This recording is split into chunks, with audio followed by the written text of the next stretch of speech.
Kim at Paulo mukha daw may naganap na secret married.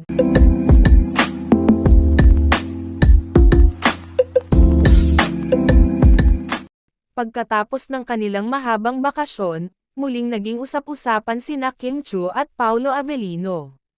Marami ang nakapansin na tila masaya at relaxed ang dalawa pagbalik nila sa trabaho. Dahil dito, umusbong ang iba't ibang haka-haka sa social media.